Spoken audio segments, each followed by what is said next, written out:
De dos de mis artículos nació la idea de una serie que fue pensada para que la gente la viera al entrar y al salir del trabajo entre el barullo del transporte público. Por eso debían ser episodios de máximo 6 minutos. La gente en esos espacios brinca de un contenido a otro y muchas personas en Latinoamérica tienen un plan de datos que limita su tiempo de conexión.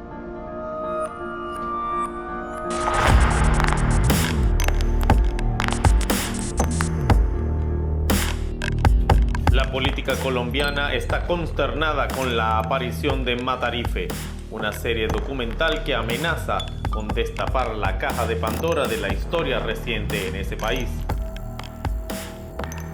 Con el expresidente Álvaro Uribe Vélez como principal protagonista, Matarife se ha encargado en sus primeros capítulos de develar historias y detalles desconocidos para muchos, sobre todo fuera de Colombia. Durante ese diminuto fragmento de tiempo que dura cada capítulo de la serie, los empleados públicos, las amas de casa, los universitarios y en general la inmensa mayoría de la sociedad colombiana tendría que ser informada, quedar convencida y sobre todo motivada a exigir el cambio que con tanta urgencia necesita Colombia. Eran máximo 6 minutos a la semana los previstos para que los colombianos salieran de su engaño y perdieran el miedo. Cada dato ofrecido en la historia tenía que estar documentado en imágenes de archivo. Es ese documental que es un documento histórico de compilación, cuidado con lo siguiente, soportado en hechos reales, en entrevistas, ¿cierto? Que a través del tiempo reflejan la realidad de unos hechos que seguramente para generaciones no tan nuevas, o mejor, para las nuevas, pues no estaban muy latentes o no tenían conocimiento. Luego el gran mérito, digamos, de la serie en ese sentido es eso, es una pieza histórica que con una herramienta o un sistema, esa puesta en escena que genial, como señala Juan, logra capitalizar Daniel Mendoza. La verdad ya había sido investigada y publicada, pero estaba escondida en el espeso matorral de información que los grandes medios vendidos a los poderosos habían refundido en la esquina más oscura del archivador. Las últimas encuestas revelan que los colombianos cada vez creen menos en los medios tradicionales. Sin embargo, Los colombianos no son bobos y saben que desde los medios de comunicación informan con intereses económicos, políticos y con sus amistades. Aquí me comprometo con la verdad, aquí los escucharé siempre y si no estamos de acuerdo, los respetaré. Es que los medios de comunicación son del poder. Son para generar plata, eso no es para informar ni nada, eso es para generar plata nomás. La serie no solo buscaba alumbrar esos oscuros hechos perdidos en las décadas de memoria histórica. Tenía que encontrar la manera de que esos pocos minutos tocaran el alma del pueblo colombiano. Se ha generado tanta expectativa, tanto escándalo, tantas repercusiones, respuestas, presidentes, políticos, de todo el mundo está hablando de la serie y lo más interesante es que es una serie que de 50 episodios solo ha pasado 4. El hecho de que cuyo protagonista sea el expresidente Álvaro Uribe genera toda una curiosidad por parte de la opinión pública. Que mejore o ayude a formar nociones más exactas de la vida o que sea producto de la realidad, no cumple esos requisitos en el mayor porcentaje de las palabras. Me parece que es novedosa por el formato, porque permite la rápida difusión, todo el mundo la puede ver, todo el mundo la puede difundir.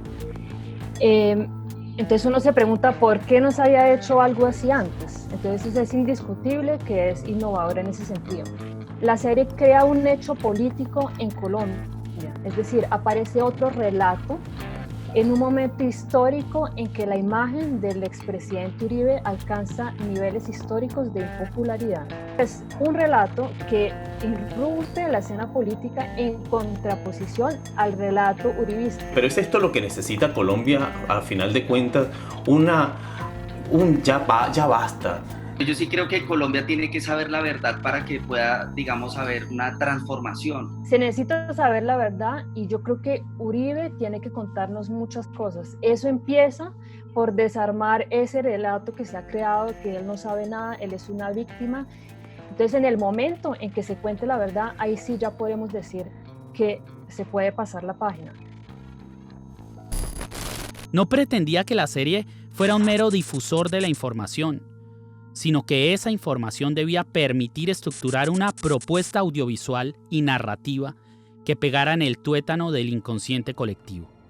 El país llevaba 30 años atragantándose de violencia, dolor y sangre.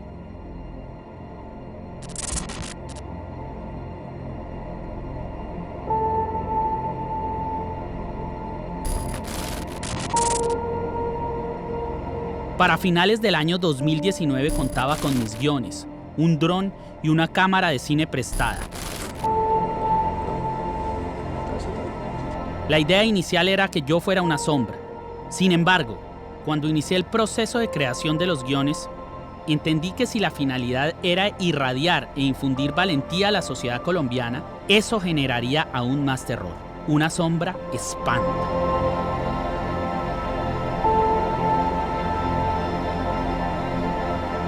Decidí ser yo quien expusiera los hechos de viva voz, con mis tatuajes decorando la pantalla y la cara al aire. Dicho esto, empecemos por desnudar la verdad. He aquí la primera de mis confesiones.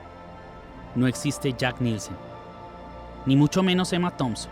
Tampoco existe director de casting, como lo dije en alguna entrevista. Box Jellyfish Films, lamentada productora, solo es una marca registrada y todos los derechos de autor están a mi nombre. No existen productoras internacionales con un inmenso equipo técnico, ni luminotécnicos, ni extras, ni asistentes de producción.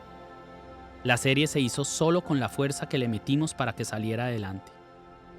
Escribí, narré, produje y protagonicé la serie Matarife. Y César Andrade, el director de la serie, fue el gran maestro que me dirigió. Es esto, es darle muchas vueltas como desesperado, y esta madre no se va a caer porque ya queda fijo. Mira, no se cae. Si ves que ya se cae, si tú lo haces así, no va a entrar. ¿Qué hago con esta? No te preocupes porque no se ve. Yo creo que ya se No se ve. Así se va a hacer. Yo estoy viendo el cuadro y no se ve. No había ni hay nada más. Mis artículos, escritos y guiones. Una cámara, un dron y un par de chiflados con muchas ganas de iniciar una guerra suicida en contra de la corporación criminal más sangrienta del continente, ama absoluta de la luz y la oscuridad, dueña de los carteles del narcotráfico y los grupos paramilitares más devastadores del planeta, pero también propietaria del gobierno y sus instituciones. La misma monarquía mafiosa que en Colombia siempre lo ha gobernado todo. A la fiscalía, al ejército, a la policía, al Congreso y, sin duda alguna, a la presidencia. Le mentí a mucha gente en público y en privado con el fin de protegerme. También para proteger el proyecto y a César. Porque una cosa era que el peor de los genocidas latinoamericanos de la historia contemporánea y dueño de esa empresa de la muerte viera la serie como el resultado del trabajo de productoras internacionales en España, Estados Unidos y Australia. Y otra que pudiera tener en la mirilla a su creador, que para ese momento continuaba viviendo en Colombia.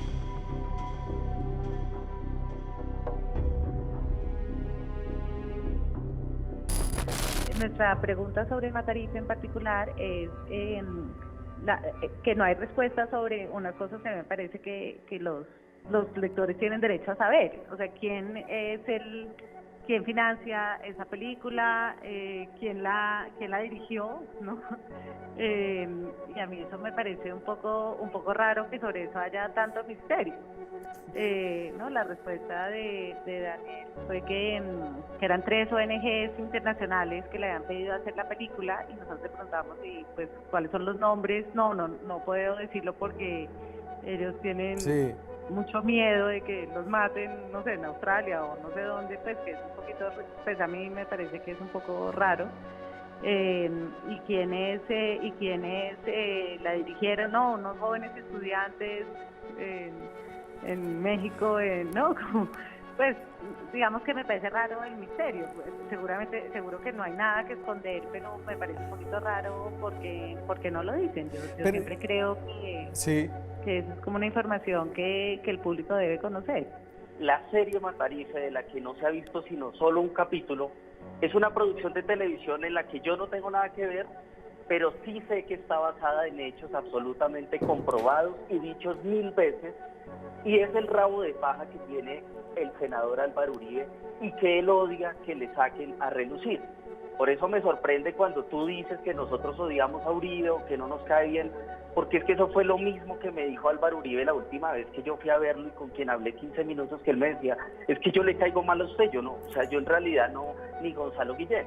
Entonces cuando el uribismo y la silla vacía se dan cuenta que uno descubre un delito de Uribe, entonces eso se llama activismo político de izquierda, a pesar de que es fundamentado en pruebas, en documentos, en un contexto de la información, fuentes de distinto tipo. Guillén nunca ha sido activista, llamarnos activistas me parece que es asqueroso, y además que Semana diga que nosotros creamos una leyenda antiuribista en torno a Álvaro Uribe. Entonces, digamos, esto lo que demuestra es que el periodismo que nosotros estamos haciendo, que hoy está marcando la agenda, como la investigación de Jenny Hernández. Pero eso no es todo, hay mucho más. En julio de 2019 concluimos el trabajo en el estudio de grabación. Para febrero de 2020 teníamos filmadas el 80% de las escenas de aquella primera temporada en la que yo aparecía como protagonista, uniendo los hilos en ese estudio oscuro y sórdido que adaptamos en el sótano de un restaurante del centro de Bogotá. Para ese momento, el último de mis proyectos había alzado vuelo. La Nueva Prensa, el portal informativo en internet que fundamos con el periodista Gonzalo Guillén, empezaba a perfilarse como uno de los medios independientes decididos a encarar con sus denuncias a ese Estado gestor de masacres y alcahueta del tráfico de estupefacientes. Ha sido atravesada por la violencia y la opresión. Ha sido víctima de la censura y del terrorismo, varias veces ejercido por el mismo Estado. Ha sido una profesión tan riesgosa como solitaria. La verdad.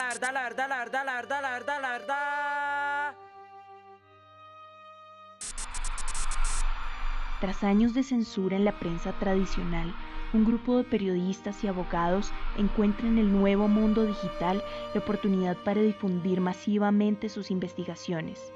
Es así como nace la Nueva Prensa.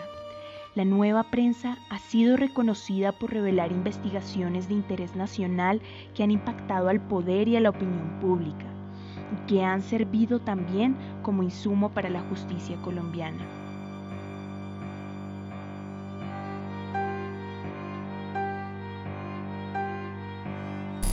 Los datos, que después se convertían en publicaciones, llegaban de todas partes. Nos contactaban diariamente investigadores, fiscales y en general funcionarios públicos cansados de los abusos de aquella élite decadente que había instaurado en el país una sangrienta política de disciplina social a través de la policía y las bandas rurales, que eran los sicarios del narcoparamilitarismo gubernamental que aún hoy continúa dictando las órdenes en Colombia. Para ese momento, teníamos mi voz metida en una cinta digital y la gran mayoría de las tomas que se había tragado esa cámara prestada de última generación.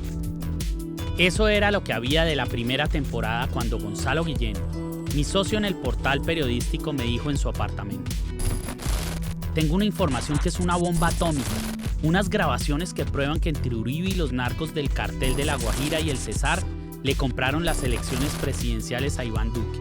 Todo lo organizó un mafioso al que llaman el Ñeñe Hernández. No pensó Gonzalo que con aquella frase estaba soltando una represa de hechos irreversibles que me llevarían hasta tan lejos.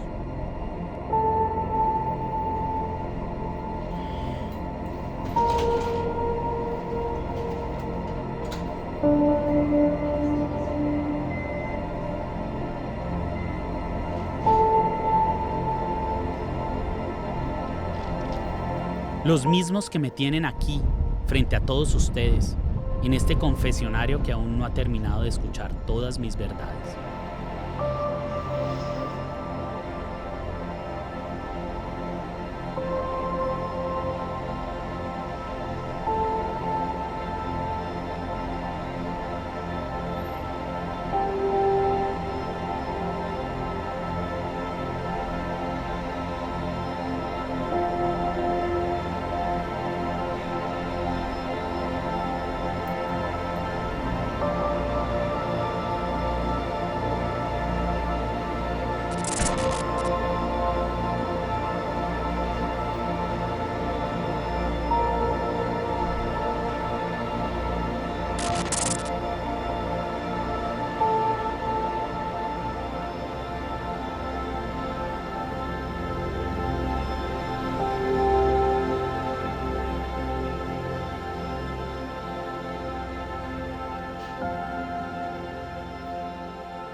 Ellas irán apareciendo mientras transcurre la historia de un país amordazado y maniatado por un narcotraficante masacrador llamado Álvaro Uribe Vélez, a quien hoy Colombia entera llama el Matarife.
Hora 21 minutos 58 de aquel 3 de junio de 2018.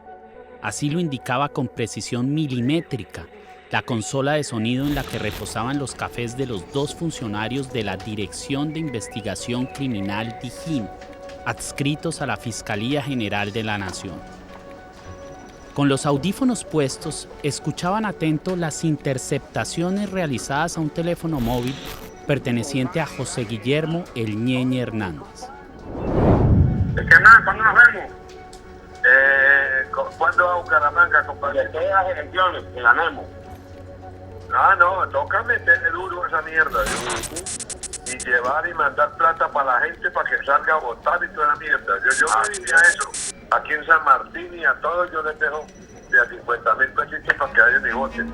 Claro, para que vayan y voten la gente. Las escuchas habían sido ordenadas por el fiscal a cargo de la indagación preliminar dentro del proceso por el homicidio del joven de 28 años llamado Óscar Rodríguez Pomar, hijo de un reconocido sastre propietario de la boutique de ropa masculina GQ, ubicada al norte de la ciudad de Barranquilla.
A esta historia llegan los funcionarios de la DIJÍN después de que el fiscal asignado escucha las declaraciones de Carlos Rodríguez Gómez, el mencionado sastre, padre del joven asesinado durante aquel agosto fatídico de 2011 mientras conducía el carro de su padre.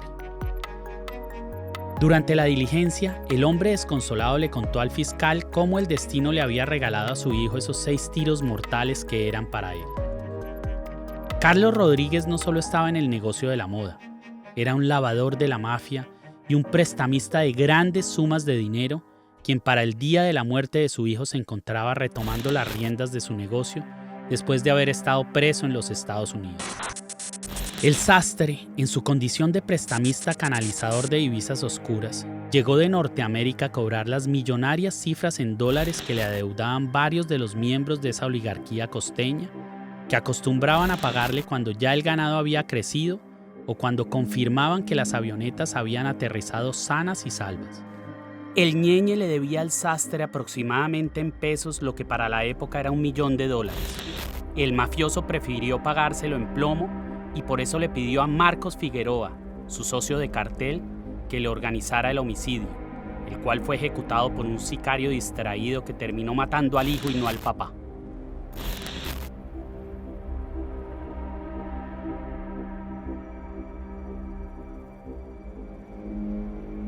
Miguel Ángel, te tengo que preguntar obligadamente, ¿qué es la ñeñepolítica? Pues la ñeñepolítica es una herida abierta que no ha cicatrizado, Roberto, es una asignatura pendiente. Es un fenómeno electoral que deslegitimó, que contaminó el triunfo del presidente Duque. Además que nace como un accidente, un doloroso accidente.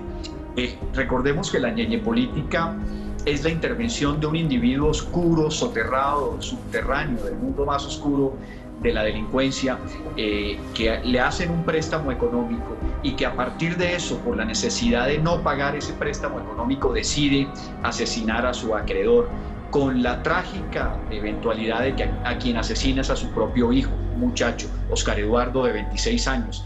A partir de ahí la Fiscalía o la Justicia inicia una investigación muy rigurosa para establecer los móviles del asesinato, pero en esas interceptaciones se dan cuenta que lo que habla el Ñeñe Hernández no es con relación a los móviles de un homicidio, sino cómo financia las estructuras delictivas del narcotráfico, la campaña del presidente Duque, y ahí nace la ñeñe política. Bien. Es decir, esa piedra en el alma del uribismo que todavía no cicatriza y que ojalá termine con detenciones, porque detrás de todo esto está Álvaro Uribe Vélez, Roberto, el último gran criminal de Colombia, el Matarife. El Ñeñe Hernández era un narco reconocidísimo y además detrás del cual andaban las autoridades de este país y las autoridades de los Estados Unidos, por lo menos. Las autoridades de Estados Unidos estaban trabajando la investigación del Ñeñe junto con las autoridades colombianas y lo estaban chuzando y lo estaban siguiendo y estaban buscando sus contactos y sus negocios y sus bienes, todo eso que se los quitaron.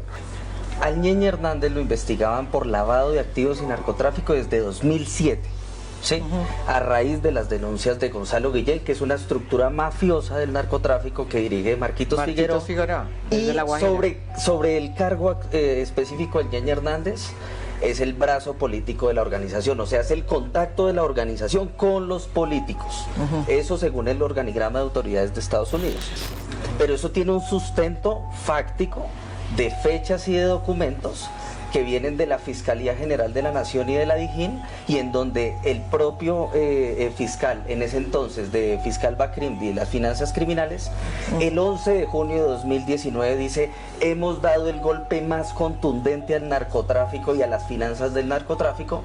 Él dice que es 1.2 billones de pesos representados en 6.000 hectáreas de vocación ganadera, 10 establecimientos de comercio, 11 sociedades relacionadas con el comercio de hidrocarburos, 76 vehículos de alta gama, que entre los cuales está el vehículo que yo digo que le prestó los servicios a la campaña Iván Duque.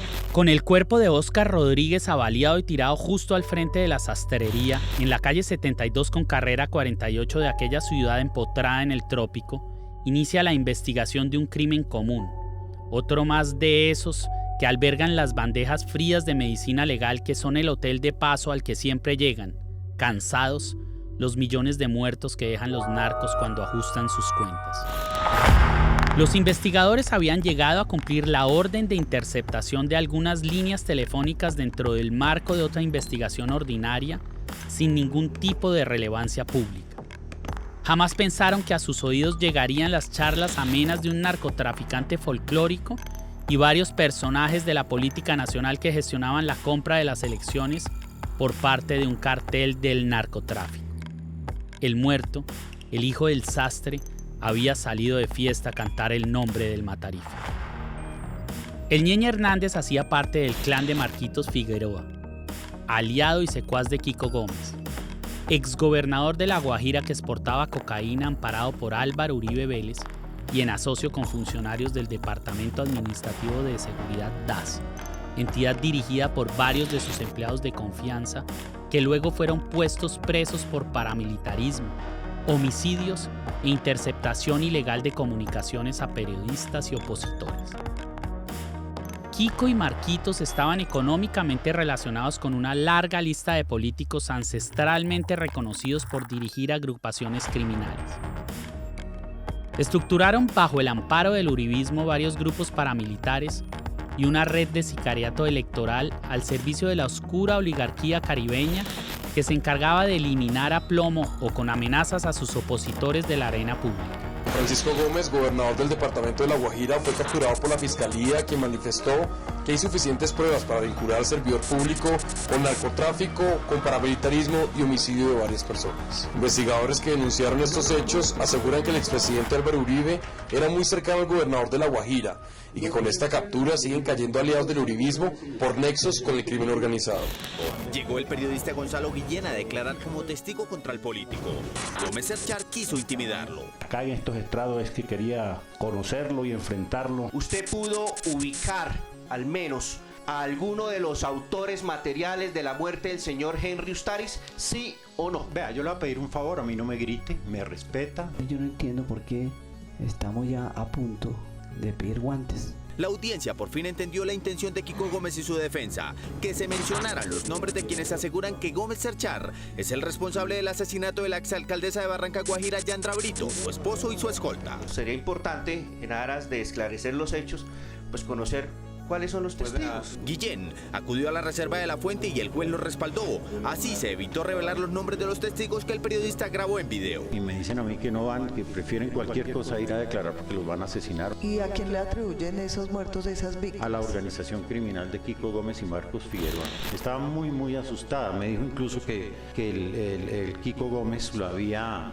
amenazado personalmente, que algún día le había dicho: si me quiere usted matar a mí, tiene que buscar sicarios en Medellín porque todos los de La Guajira son míos. Se comenzó a hacer justicia porque son lo que yo he denunciado, investigado y documentado de Kiko Gómez y su banda son 131 homicidios. Y esto ya es una condena por 3. Por 3. ¿No? Y que es el caso de Yandra Brito y Henry Ustari, que es muy triste porque él los asesinó a ellos y ellos tenían 2 niños huérfanos que habían adoptado y los niños volvieron a quedar huérfanos por segunda vez. La Guajira se convirtió y todavía está en poder de la mafia, es una región, casi que es un país del AMPA, y mataban gente y no prosperaba ninguna denuncia, todo lo archivaban, si aparecía un testigo lo asesinaban, lo desaparecían. De hecho, hoy el juez hizo notar eso al decir cuál era la sentencia. ¿Matando gente con qué móvil o con qué propósito, por qué causa? Para que no hablen, para que no denuncien. Los testigos del caso, muchos llegaron asustadísimos, cambiaron todas las versiones que tenían, eso lo hizo notar hoy el juez. Otros se desaparecieron, otros los asesinaron. Realmente los testigos que hubo ahí no fueron muchos, yo fui uno de ellos, yo fui a prestar testimonio sobre mi investigación. Y sobre el Yandra Brito, a mí me llamó unos días antes de que la asesinaran a contarme que Kiko Gómez la iba a asesinar.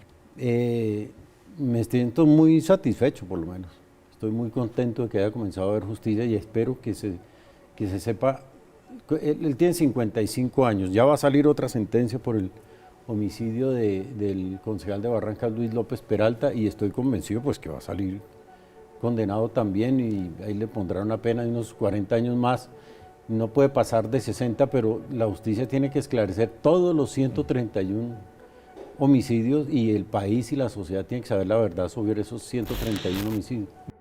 Estando en la cárcel investigado y condenado por varios asesinatos, Kiko Gómez seguía dirigiendo los tinglados políticos y criminales de su región, al punto de que su esposa, Viviana Bachi García, no tenía reparo en organizar reuniones públicas con uno de sus más leales copartidarios, el hoy presidente Iván Duque. El clan de Marquitos Figueroa es una de las más crueles y despiadadas organizaciones narcoparamilitares del país. Opera desde hace décadas en La Guajira y el Cesar. Y el Ñeñe, nuestro protagonista, alto ejecutivo de la banda de Figueroa y Kiko Gómez, cumplía las funciones de relacionista público y financista. Siendo el autor intelectual de múltiples homicidios, reconocido lavador de activos y principal testaferro de la organización a quien la justicia le había intervenido varios bienes obtenidos con el producto de sus actividades delictivas, el Ñeñe continuaba a la luz de los cócteles, cenas y eventos sociales, realizando negocios multimillonarios con reconocidos miembros de la élite colombiana y sosteniendo intensas relaciones de compadrazgo con los principales actores de la política nacional. El Ñeñe se había convertido en el principal canalizador de la información entre la criminalidad y la élite de terratenientes, propietaria ancestral de las instituciones gubernamentales en los departamentos cercanos a la costa atlántica. Era amigo íntimo y socio de importantes personalidades que tenían en común su devoción incondicional por Álvaro Uribe.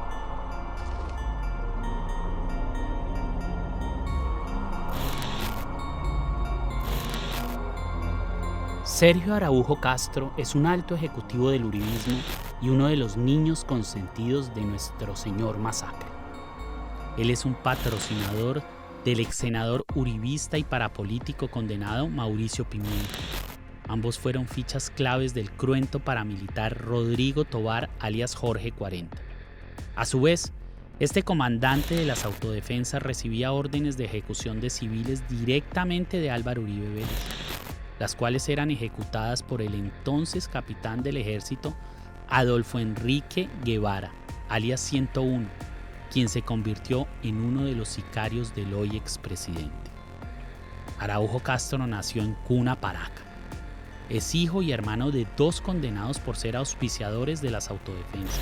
El partido del expresidente Uribe le otorgó el aval a Sergio Araujo Castro para la alcaldía de Valledupar. El relacionista público de las autodefensas. Sergio Araujo, por medio del abogado Abelardo de la Espriella, anunció una querella contra el investigador Ariel Ávila, quien recaudó el dossier de información que relaciona al candidato y a miembros de su familia con alias Jorge 40. Sergio Araujo era el asesor de cabecera de Jorge 40. En la página 7, García asegura que el 8 de agosto de 2002, 24 horas después de haberse posesionado como presidente, Álvaro Uribe sostuvo una reunión con Sergio Araujo en Valledupar, donde participaron políticos del movimiento de la Provincia Unida de Jorge 40 para definir la llegada de Jorge Noguera a la dirección del DAS como supuesta fórmula de pago por el fraude electoral que realizaron las AUC en Magdalena para favorecer la elección de parapolíticos y del presidente. Cuando el presidente Uribe repartió la burocracia entre ellos, indirectamente la repartió entre las autodefensas. Tras el escándalo de la compra de votos para las elecciones presidenciales, no ha parado de ejercer la defensa de la memoria de su gran amigo el Ñeñe Hernández, con quien se abraza en las fotografías. Cuando consumes uribismo, esto es lo que te pasa. Francisco Santos es el vicepresidente reelecto de Álvaro Uribe, un tipo de gafitas y cachetín rosado al que le dicen Pachito, el mismo que se descubrió creador del bloque capital de las autodefensas y de varios escuadrones de la muerte en asocio con el procurador neonazi Alejandro Ordóñez y el comandante paramilitar en jefe Salvatore Mancuso. Pachito tuvo al Ñeñe de chaperón en varias correrías electorales y se sirvió de las relaciones del mafioso en la costa caribe. De acuerdo con múltiples declaraciones sobrantes en varios expedientes, Francisco Santos tuvo múltiples reuniones con Jorge 40 y Mancuso. El vicepresidente Pachito Santos siempre fue muy generoso en los elogios a la labor de los comandantes paramilitares y no dejó de ponerse siempre a disposición de la organización genocida de extrema derecha Autodefensas Unidas de Colombia, conocidas como las AUC. La base nuestra está establecida dentro de Valledupar, en el barrio Novalito, en una casa de los G. Allí llegó el doctor Santos. Cuando llegó yo lo saludé. Pachito, ¿cómo está? Él me dijo, hola amor, ¿cómo estás? Me preguntó, bueno, ¿cómo va Carlos con la propuesta que le hice de la creación del frente en Bogotá? No se podía montar un bloque sin una persona que tuviese la suficiente influencia sobre las instituciones de seguridad y sobre la clase prestante de la capital de una república.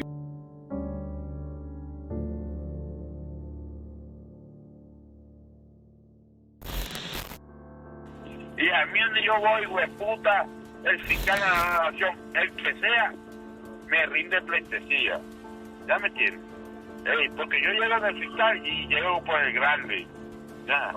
Va Gallera, llega un presidente de Uribe, y el presidente es mi hermano. Tú dices que te conoce, pero te conoce. No es que me conoce. Mi hermano. Y te voy a decir una cosa, para que tú sepas. Ariana me está manejando toda la parte financiera, bancaria. Pero tú estás mandando carne con ella para Rusia y eso. Estamos en esa vuelta. Esa parranda con los chuletas está buena y hay sorpresas y de cosas. ¿Y eso dónde va a ser? ¿Dónde lo vas a hacer? Centro de Convenciones, es la primera parranda que hay acá. Tu compadre Iván Duque va para la casa de tu prima Nani Castro, supiste, ¿no? Sí, pero le alquilaron la casa Botero. Eso es Fernando. No se la alquilaron, se la prestaron. No, señora, Adriana cobró. Tengo una cantidad de cosas, José, la cabeza enorme, porque yo programé la cita de Iván y yo estoy organizando todo, pero esto es milimétrico. Acá. ¿Y Iván llega cuándo? Ya, ¿El sábado a qué hora? ¿En el vuelo de la mañana? 9:30. Ah, bueno, en la mañana. Y de ahí nos vamos para la sede y de ahí nos vamos para el 1 de mayo. Y después para allá, para de Adriana Castro, para de Botero. En la página de la Federación de Ganaderos Fedegan están publicadas aún, sin atisbo de vergüenza, las palabras de condolencias del presidente de la fundación, José Félix Laforí, expresadas cuando se supo del asesinato del Ñeñe. El país pierde a un gran señor. Para su familia, que es la mía, solidaridad y condolencias. Así le mostraba este oscuro líder gremial al país la muerte del temible narco y asesino, a quien jamás ha negado como su amigo entrañable. Laforí también ha hecho parte de las directivas de aquella cueva de maleantes de Ferragamo y Rolex que ha albergado a los más selectos narcos estafadores, políticos, corruptos y sobre todo a los más brutales y sanguinarios paramilitares del país. El búnker donde se resguarda la élite posmafiosa colombiana. El Club El Nogal.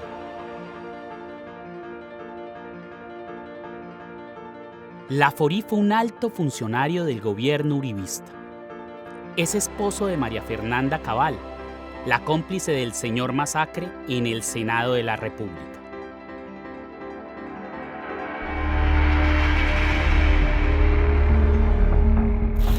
Este burócrata de la ganadería es otro más de la ralea monárquica de hacendados untados de muerte y corrupción.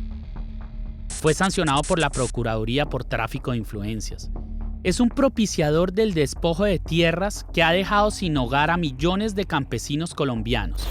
Enérgico promotor y defensor del paramilitarismo, además de encubridor de varias masacres que ha querido dejar en el olvido y quien preside Fedegan, la federación que más vínculos directos ha tenido con los grupos de extrema derecha colombianos.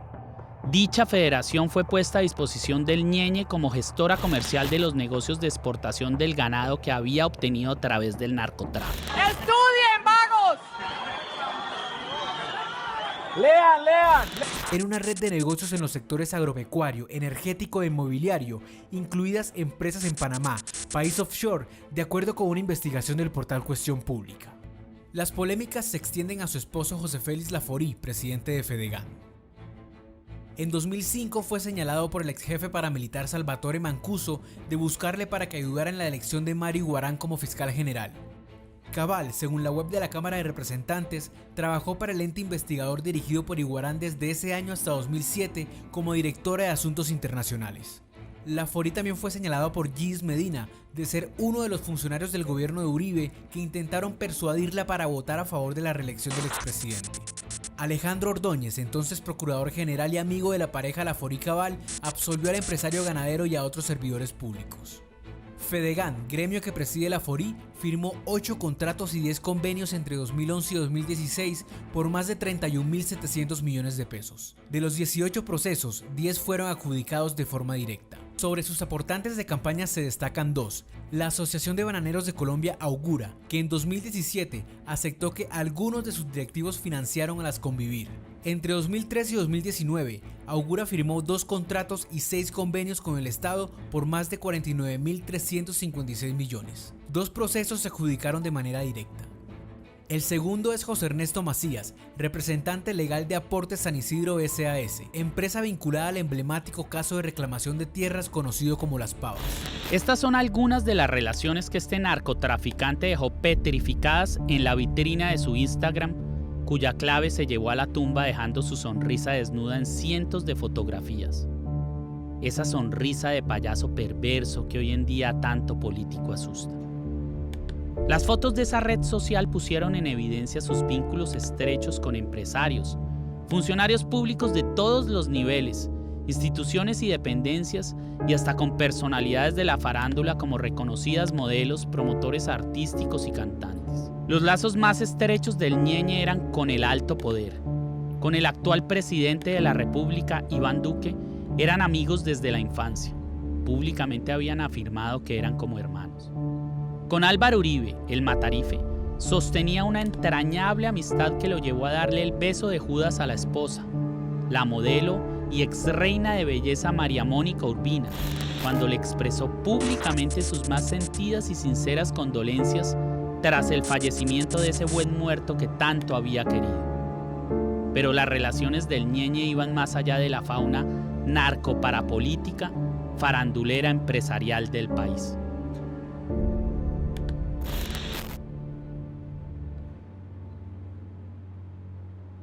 Hernández parecía ser parte de la cadena de mando de las fuerzas militares con las que llegó a entablar relaciones muy estrechas.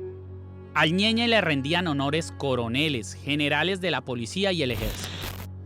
Era amigo íntimo y muy cercano al vínculo familiar de los generales Raúl Antonio Rodríguez y Adolfo Hernández, que estuvieron vinculados a los procesos que se abrieron por el asesinato de miles de jóvenes inocentes que el ejército vistió de camuflado para hacerlos pasar como guerrilleros. Hablamos del genocidio uribista de los falsos positivos, que fue otro de los grandes logros de la corporación criminal del señor Masacre durante su gobierno. Oiga, Miguel Jerez es el asesor de seguridad del presidente. ¿Sabía eso? No, él está en el empalme. Ah, bueno, compadre. ¿Y qué busca algo bueno por ahí con Miguel Jerez? Él está en el empalme. Yo lo llamé, él está en el empalme. Sí. Y por la policía está aplicando Guatibonza. ¿Ya? Sí, y él cuando estuvo aquí en Valledupar iba a mi casa y todo eso. Él aquí tuvo como 2 meses, 3 meses y después lo sacaron. ¿Quién? ¿El presidente? Sí, Bahuiza estuvo aquí, de comandante.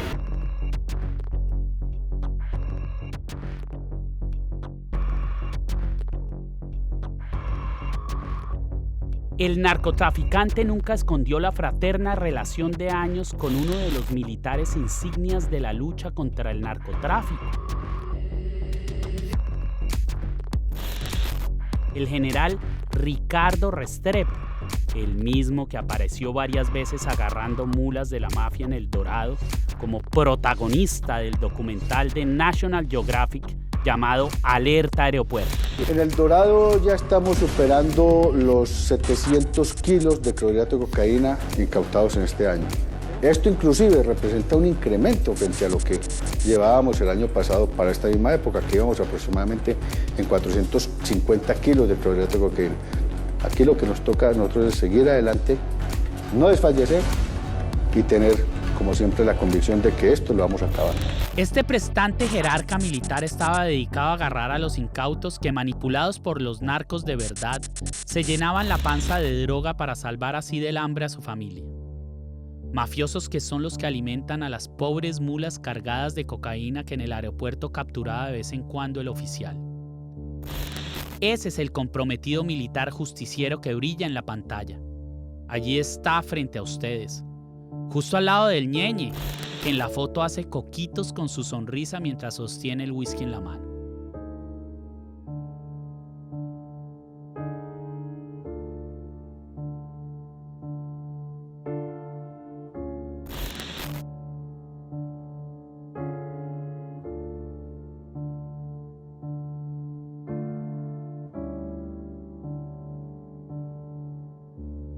El general Oscar Reinaldo Rey Linares fue promovido por Iván Duque a comandante de la 5ª División del Ejército.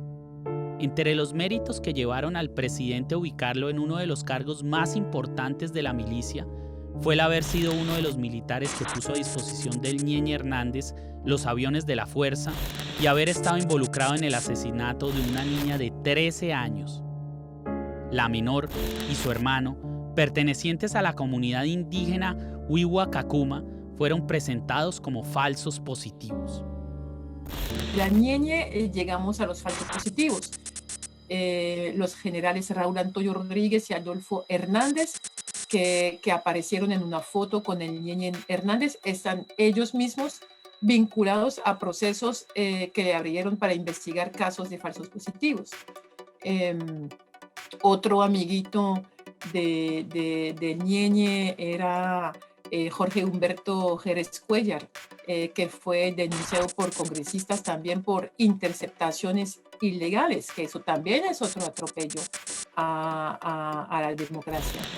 También se me ocurre el general Oscar Reinaldo Rey Linares, quien pagó una recompensa, como eso se hacía, por la muerte de una menor indígena, y que él fue ascendido a, una falsa que fue presentada por guerrillera muerta al combate, lo que no era cierto, y que fue ascendido a comandante de la 5ª División por Iván Duque. Eso significa que al general lo investigan por haberlos mandado a matar y después haberlos presentado como guerrilleros para cumplir con la cuota de muertos que necesitaba Uribe y así decir que le había ido bien en su labor de justiciero en contra de las guerrillas comunistas. El matarife, cuando a balazos no grapa los labios, sabe callar con cuotas de poder aquellas bocas que lo pueden percudir. El coronel Jerez Cuéllar, investigado por peculado, interceptación y perfilamiento ilegal de periodistas y políticos de oposición, era el asesor de seguridad de Iván Duque. Cuando ya el Ñeñe estaba reseñado en Colombia y en Estados Unidos como miembro de una organización delictiva, y estando varios de sus bienes en procesos de expropiación por narcotráfico, este alto oficial se ufanaba en redes sociales de la admiración que sentía por el narco homicida costeño, al punto que lo condecoró por los servicios prestados a la patria. José Guillermo, el Ñeñe Hernández, ponía y quitaba oficiales. Lo llamaban desde suboficiales hasta generales de varios soles para que les ayudara a cabildear bajas y nombramientos. Tenía a su servicio helicópteros y avionetas de la fuerza pública que utilizaba para sus viajes de negocios o para salir de parranda con sus amigotes. Este mafioso no solo manipulaba la institucionalidad del nuevo gobierno, sino que quienes lo cuidaban y consentían eran los mismos a los que el Estado les pagaba por atrapar. Claro, con Bonilla yo, hermano, voy a estar ahí y el te voy a llamar a Bonilla. Ahora que esté en tu finca, voy a decirle a Bonilla, a ver si vas hasta allá, hermano. Listo, entonces. No voy a llamar a Bonilla, voy a llamar a Bonilla, hermano, y a recomendarlo, porque hay que subir a Bonilla, hermano. Pues claro, sí. Él a ti te aprecia mucho, la verdad. No, Bonilla conmigo ha sido elegante, lo que yo lo llamo y yo siempre te recomiendo a ti. Y no, tranquilo, mi coronel. Y con Tío Isa, pues yo lo que yo le diga a Tío Isa son 10 votos, porque son él y 9 compañeros más, son 10 votos. Recomiéndelo ahí. No. Por eso fue que lo mataron en Brasil, en donde Marquitos Figueroa, el amigo de los amigos del señor Masacre, tenía un pie puesto desde hacía varios años. El Ñeñe era otro más que lo sabía todo. Uribe tenía muy presente que existían grabaciones de las miles de horas de conversaciones que desde la muerte les llevó el hijo del sastre a los investigadores. Aquellas grabaciones que terminaron en manos de Guillén y de la Nueva Prensa.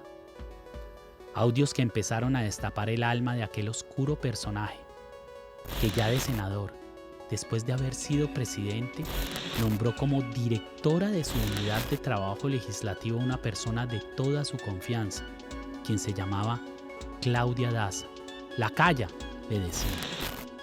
A la Calla fue a la que en plena efervescencia electoral se le escuchó la voz en ese teléfono pinchado cuando hablaba con el Ñeñe de los votos que la mafia le entregó al matarife para que pusiera a Duque de presidente, que más que un mandatario siempre ha sido la mucama servil y dócil de la corporación narcoparamilitar que ha reinado en Colombia desde los años 80 y que preside este genocida innombrable llamado Álvaro Uribe Vélez, de quien aún queda mucho por contar.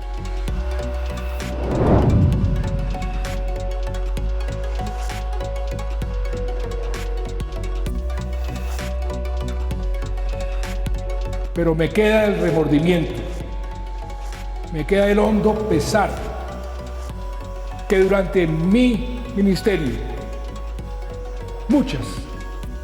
muchísimas madres, incluidas las de Soacha, perdieron a sus hijos por esta práctica tan despiadada. Unos jóvenes inocentes que hoy deberían estar vivos. Eso nunca ha debido pasar. Lo reconozco y les pido perdón a todas las madres y a todas sus familias víctimas de este horror desde lo más profundo de mi alma.